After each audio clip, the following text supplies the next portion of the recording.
From sunny Southern California, this is the Executive Housekeeper 101 from HousekeepingRehab.com. Here now is your Executive Housekeeper, Abel Josephson. Here you are. Welcome back. The Executive Housekeeper 101. This is perfect for the first-time executive housekeeper, somebody who has just come out of hospitality school, who has graduated from the School of Hospitality. This is also good for supervisors who just want to learn to get ready for that day when they are the executive housekeeper. On a random side note, hey, I encourage you to go back in my catalog and watch the housekeeping training on how to work with maintenance and engineering. It's one of my least watched videos, which tells me people think, oh, I don't have anything to do with them. They just do their things. I don't tell them what to do. You'd be surprised at how much you will help the maintenance and engineering department if you'll get involved with organizing the maintenance and engineering work in your department in conjunction with the director of engineering, but provide an easily followable,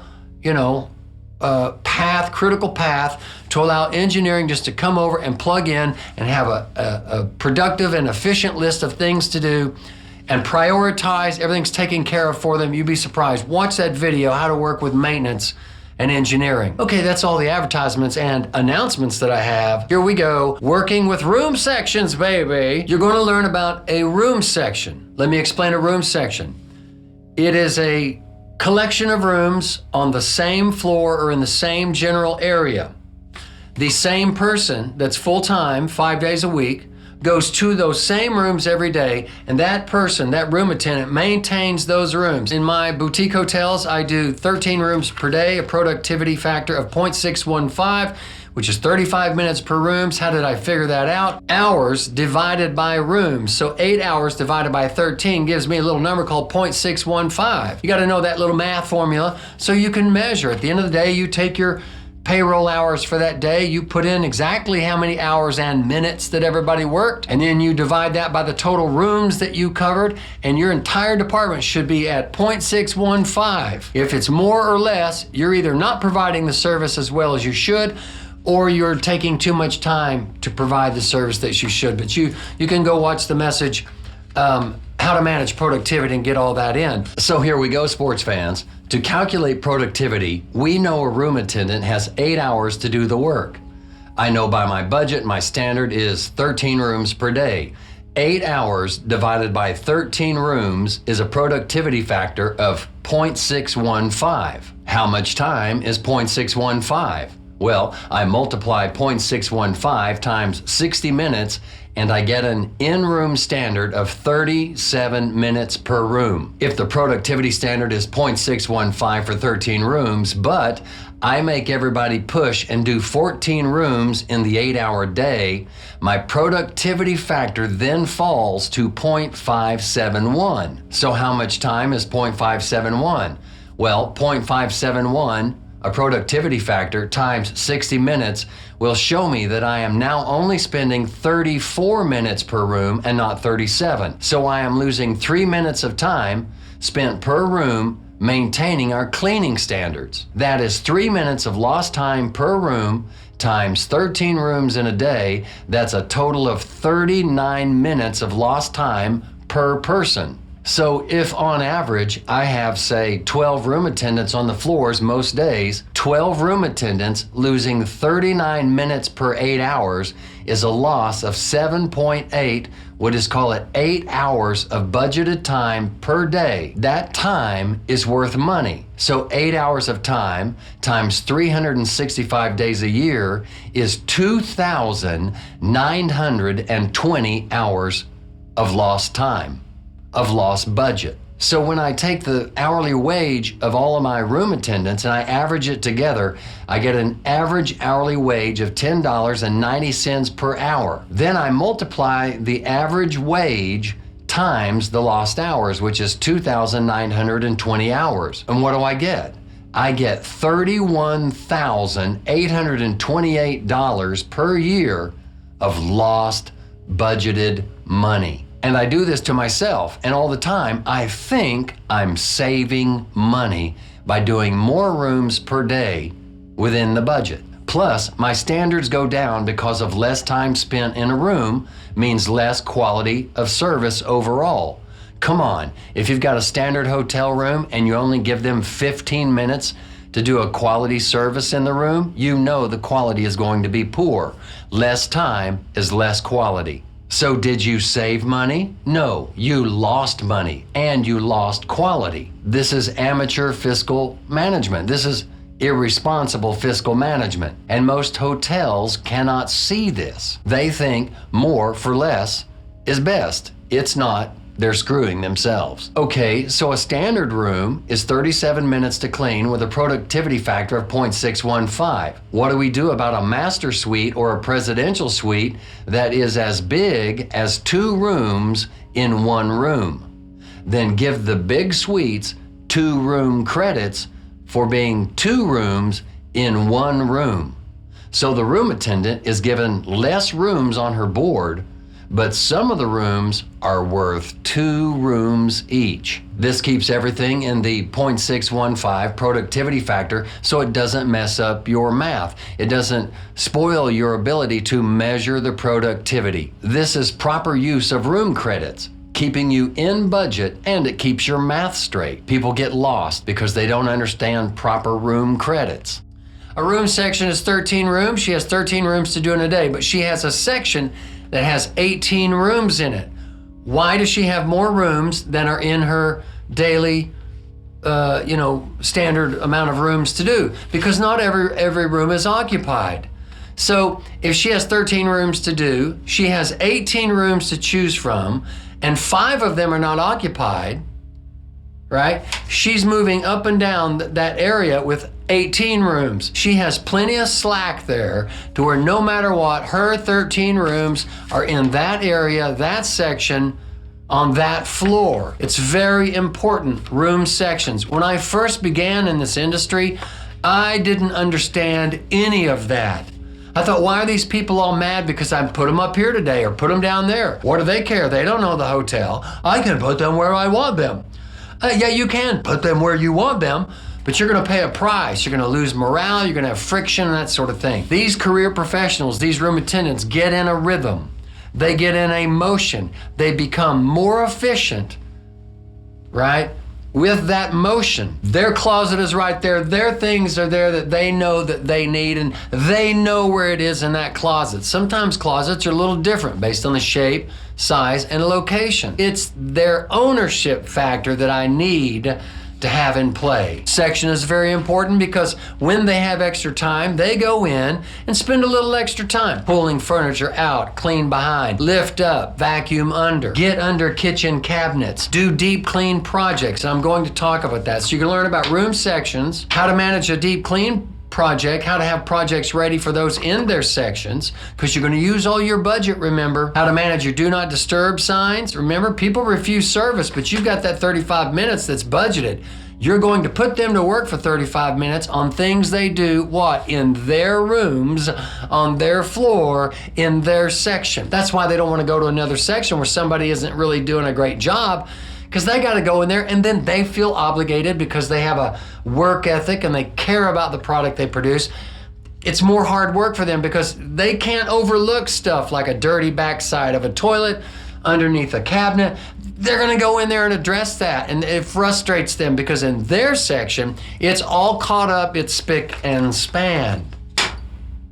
Okay, now look at the value of a simple do not disturb sign. It's what we call a DND. The standard is 37 minutes per room. If the guest refuses service, the 37 minutes of labor time is then yours to use for whatever you want. If you have, for example, 7 DND signs per day, this is 210 rooms per month. At 37 minutes per room, this calculates out to 129 hours per month of unused labor time. The guest just gives it to you even though they paid for it. So based on an average wage of $10.90 per hour, this is $1,406 per month. In the big picture, all of those simple D&D signs add up to $16,872 per year of unused labor time. The guest paid for it, the guest doesn't want to use it, the guest has given it to you to use for whatever you want. Almost $17,000. Oh my God, know your numbers. This is how you get a carpet extractor that's not budgeted. This is how you counterbalance your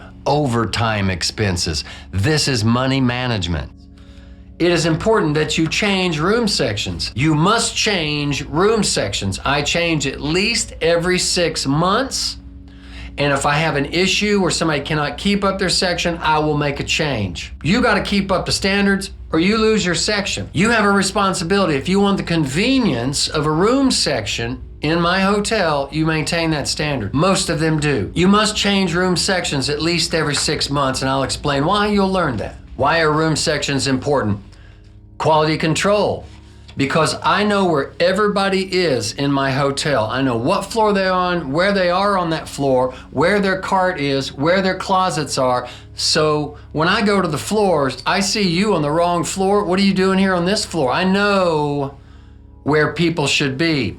If I need Carmela or I need Pedro, I know where Pedro works. I know where Carmela works. It saves me time. I can just go right to where they are. Everybody's in their section. I know exactly who I'm going to see this time, and then on the next floor, I know exactly who I'm going to see.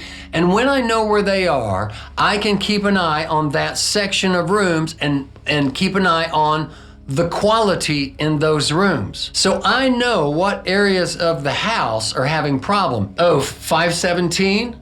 Got a complaint, hair on the floor, or whatever it was? I know exactly who to talk to. I don't have to go back from the day before and see who worked in that area. Why? I know my sections and I can maintain quality control. If I have somebody here who's not doing the right work for us, producing the right quality for us, I might consider moving her down to this area here that's already been put in shape and kept up and maintained and looks great, and then moving that one that is doing a great job to the section where the service has been lacking for 2 months. Why? Get the strength into the weakness. That's why we change sections, and let me get to that. I change sections and I announce it about 2 months before, and for about 2 months, as I have my morning stand-up meeting, oh, by the way, everybody, don't forget that on September 1st, we're going to be changing sections, and everybody's face goes, ooh, yeah, I want my section. You know why? Because when they leave that section, they're leaving a section that they have raised those standards to where they want them. They have pride of ownership. When I have to move to the section over here on this floor, right, where Becky works, right, or Thomas works, he does lousy work. I've got to go in there in that section, and I've got to start all over and get down into the nitty-gritty of that room and get it all up to standard. They don't like that. But that's why you change room sections. And you don't be jerking them around. Don't change once a month. Don't change. If you change once a month, you might as well not even have sections. They're not even going to bother to go deep into the room for deep cleaning and projects to get the room where they know it should be. You got to leave them there long enough to where they can spend a month or so really working on that section to bring it to where they want it. And their standards are your standards. You've made the standards clear. And then they can have it maintained. They just go up and glide, just kind of keep up with stuff and maintain it for months, right? So 6 months is good because in 6 months you can see everybody's performance. How do you know where to put certain people? You have to know their gifts and their talents. You have to know their strengths and their weaknesses. And it is actually a great encouragement to say to this employee, I'm moving you off the 3rd floor. I'm taking you to the 9th floor. I know you don't like the 9th floor elevator ride.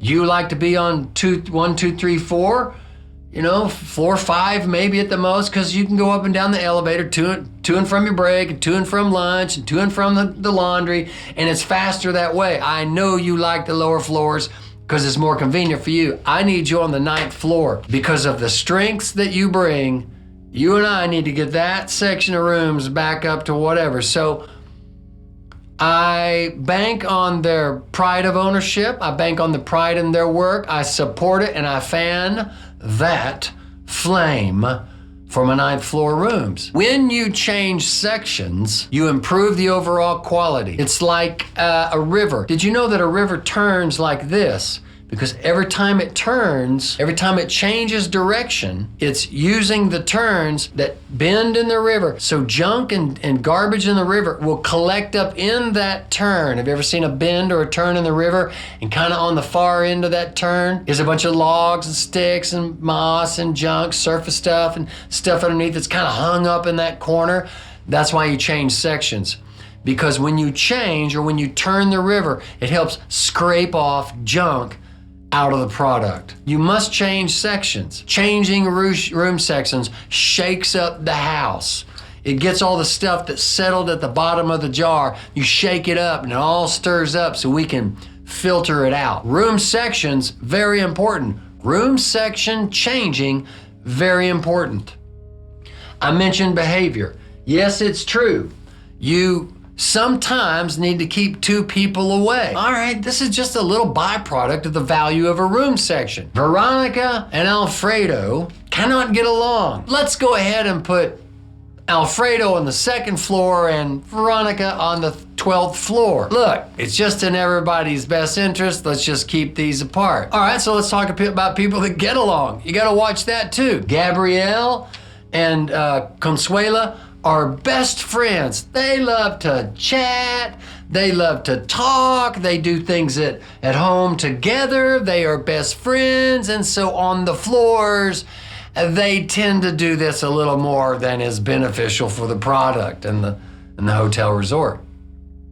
You might want to keep those 2 apart, but don't crush those flowers. Anytime you have people that get along, let them get along. Hey, and as well, if they get along great and they team together on that floor and they keep the carpets up, the whole floor is their pride, and they get along and that's okay too. Just be aware, this is the power of room sections. You're able to accomplish some different things by where you put people. And when you change the people from where you've put them to place them somewhere else. Room sections are beautiful. Here's another beauty of room sections. I get a complaint. Somebody called last night and there was, something in the sink or something tawdry, unforgiving left in the toilet, or, the pillows. There were no pillows in the room. Sometimes I don't know how we turn a room. There's no pillows in it. Good God. Whatever. I know exactly who to talk to. And what do I do before I go talk to somebody that's had a complaint registered that is clearly from their section? And clearly they did that room yesterday before that complaining guest checked in. What's the first thing I do with that complaint? I bring every complaint up in the morning meeting, not to spank everybody. We don't spank for what we did in the past. We encourage for what we're gonna do. We're gonna try again next time, right? We're gonna move things forward, always moving the mind forward.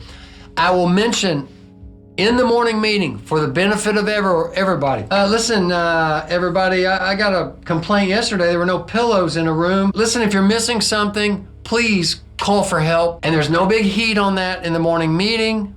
It's just, hey guys, heads up, we got that. Be aware if you need help, if you don't have enough pillows, what can we do to provide? What can we do to remove an obstacle? That's what your morning meeting's about. It's never about spanking for what we did yesterday. Then I go to the person one-on-one. Hey, that room didn't have pillows.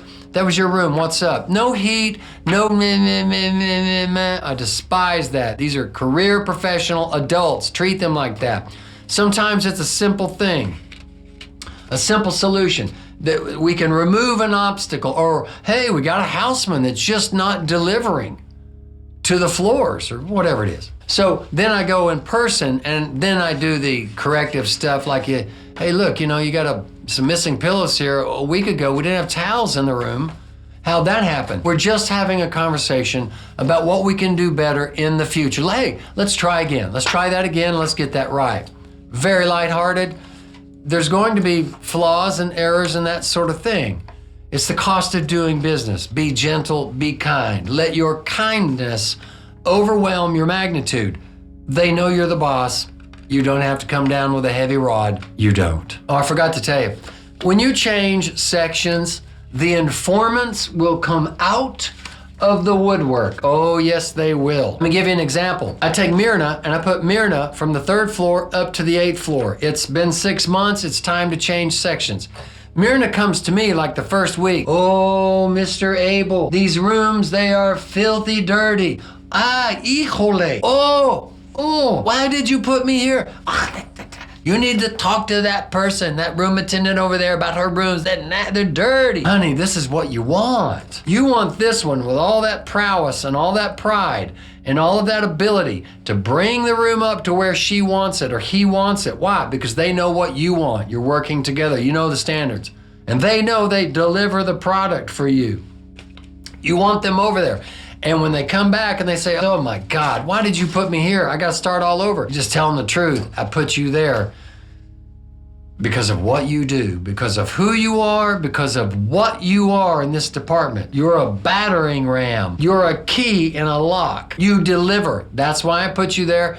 We're going to get you some support. We'll get you a little extra help. We'll get those rooms back up and you'll be running. And so you are able to encourage them in their gifts. Pull on their gifts. Pull on their strengths, pull the flowers out of them and acknowledge those flowers and acknowledge the task that is set before them and acknowledge the power and the importance of what they do in this hotel. And thank them because you need them to bring those gifts and talents and that work ethic and that styling to that room section. Okay, that brings me to this, subsections. So you have a room attendant with a room section. She's there 5 days a week. She goes up to the 8th floor, room 113 to 1, whatever, you know. She does her thing, every day. Room section, no big whoop. That's what we do. Then she has 2 days off. Who goes into that section? Who goes into that section? The same person. As much as possible, when somebody is off for 2 days, put the same person in that section. So you maintain a certain quality control there, right? Don't have people going all over everywhere just doing it, because they don't really care. If they're not able to be tracked, in other words, we know when you're in there for 2 days, we know the quality you're producing for us, and we can work with you. We can control the quality. If you're everywhere doing everything, it doesn't even matter to you. I'm just here for 2 days, then I'll be up here for 2 days, then I'll be over there for 2 days. You have no pride of ownership. Man, get to know pride of ownership. It's very important in your department. Teach pride of ownership. This is yours, baby. Let's knock it out of the ballpark. Let's put the ball through the hoop and make the people scream. Brilliant. We want stability. We want continuity in service. Keep the staff stable. Keep them continually on a groove that they can groove in. Continuity, consistency, quality control. Okay, let's say that somebody has a room section, 13 rooms, and they're given 18 rooms, and those 13 rooms travel up and down in that 18 room section.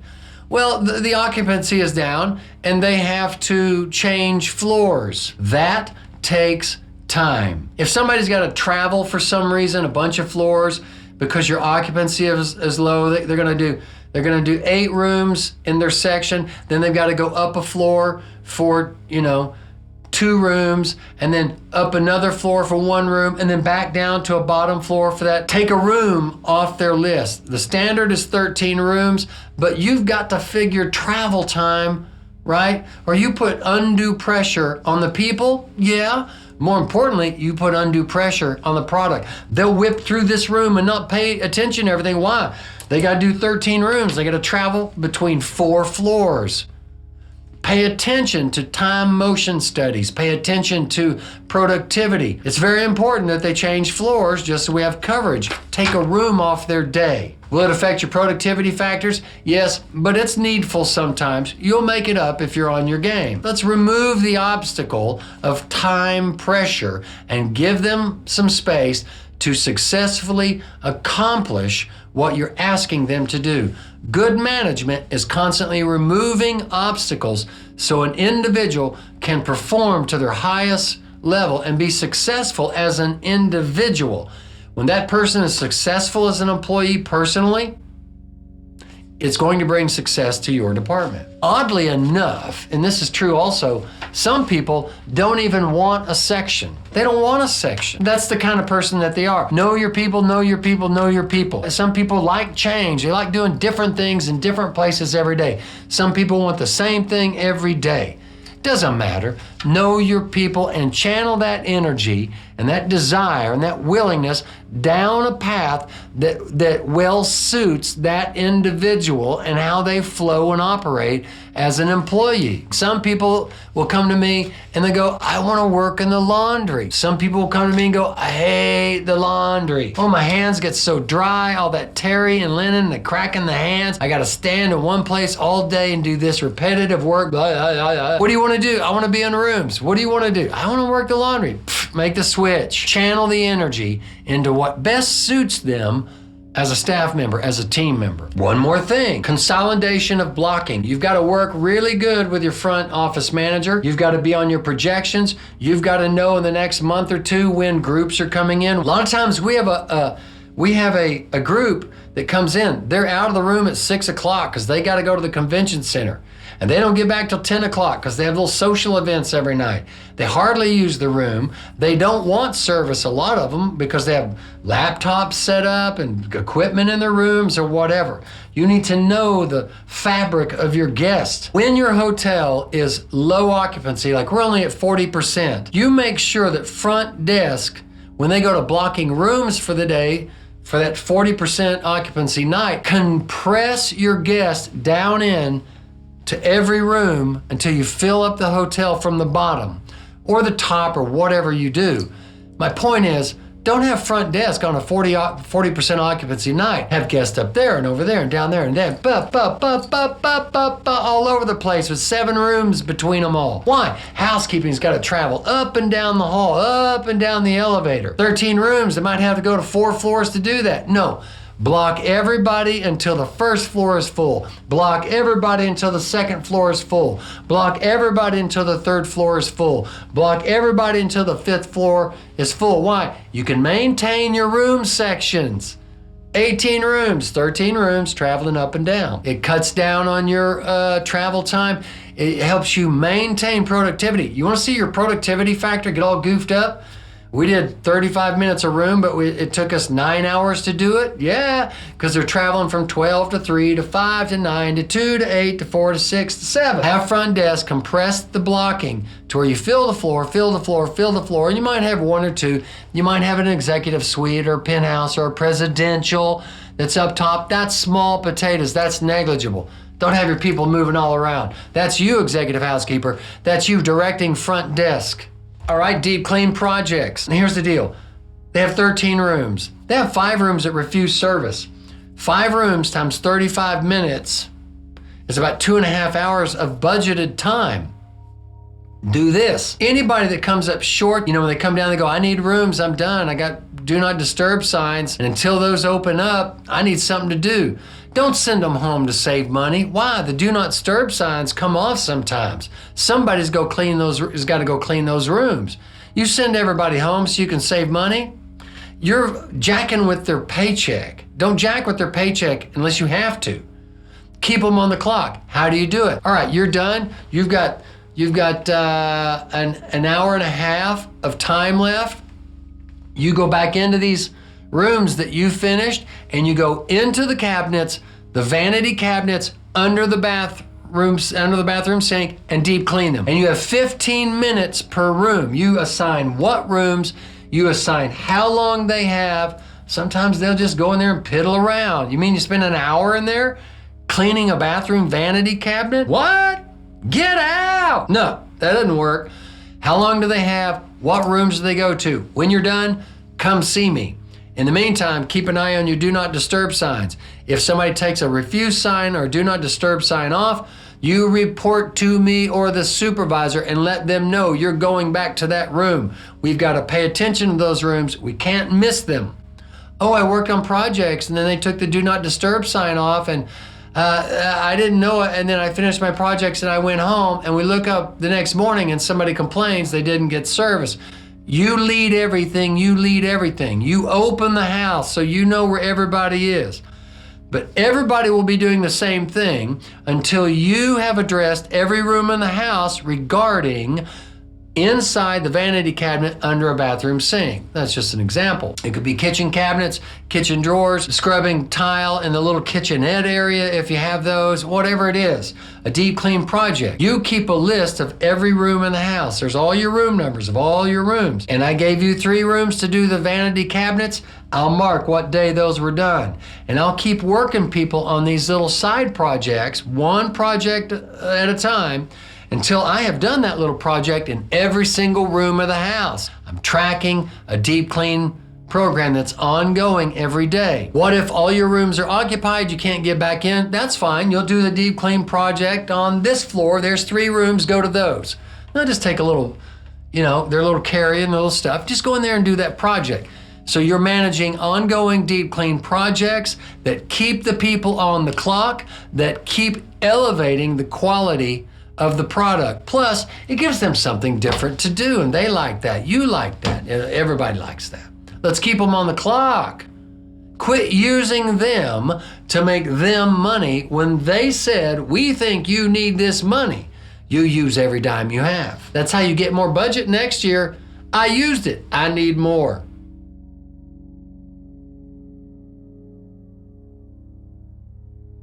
If you run a tight ship in these things and you're able to maintain the quality of standard that you want, but it's a crunch, it's difficult, right? To get done what you need done with the staffing that you had, to a situation where if I just had one more person in rooms, I could avoid this problem over here.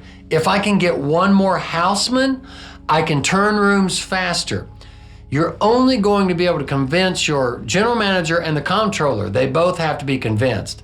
You convince the comptroller through the GM. You don't go to the comptroller for your budgetary items. You go to the GM.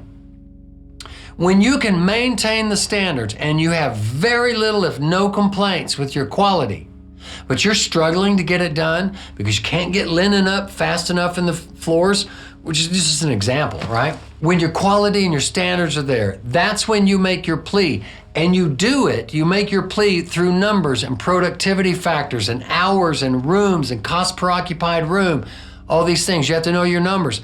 General managers, comptrollers, area vice presidents, people above them, all the way to CEO, all the way to shareholders, stockholders in the company, they do everything by numbers.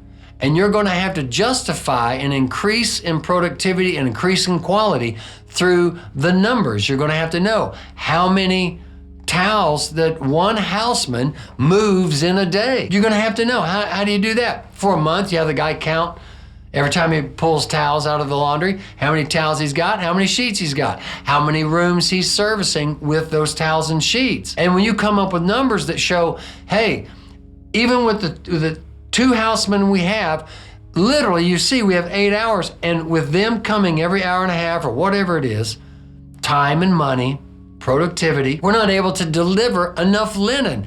That's why the housekeepers just give up. They finish a room and it doesn't have towels because they're tired of waiting. You have to be a student of the department. I've talked about that. A student of the people, counting, measuring, and it's not hard. You do it every day. It's ongoing. You're always looking at it. You're always talking.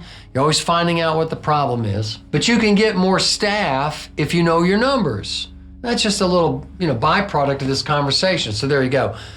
How to get more budget. And then you talk about this for a few months during the year so they know. So when it comes time to budget time for the next year, you've given your GM and your controller time to get up and have the conversation up top. But if you have constant complaints, if you have constant human resources problems, if you have constant staffing change, your department is unstable as water. They always firing somebody or they're quitting. You hire them, then they quit, and you got all this instability in your department because you don't know how to work with people. Forget about getting more budget money. Your business has to be in line, and you can get what you want. You can get what you want, Executive Housekeeper, and listen, go get them, Tiger. Go get what you want. Go get your better budget. But you're going to do it with numbers, productivity control, quality control, and success. Be faithful in little. Be faithful. Be strong. Be productive. Be successful. under budget, understaffed. Do that. And then when you cry aloud for your staff or your budget, you watch. You watch. When you're faithful with little, you will be given much. I know I'm going so fast that it's hard to keep up sometimes, but I have to give you quality, content-rich information videos. My name is Abel Josephson. I take questions and answers at that email address. Like my videos, share my videos, watch the videos, and comment. I respond to every comment. Send me a note at my email address on Hotmail, housekeepingrehab@hotmail.com. There you go. Let's get up on the floors. Let's organize those room sections. Let's manage our quality control. Let's keep everybody consistent so our product is consistent. And let's just keep loving housekeeping, baby. The hotel and hospitality industry is a type of entertainment and a form of show business. Thanks for visiting the Executive Housekeeper 101 with Abel Josephson from housekeepingrehab.com.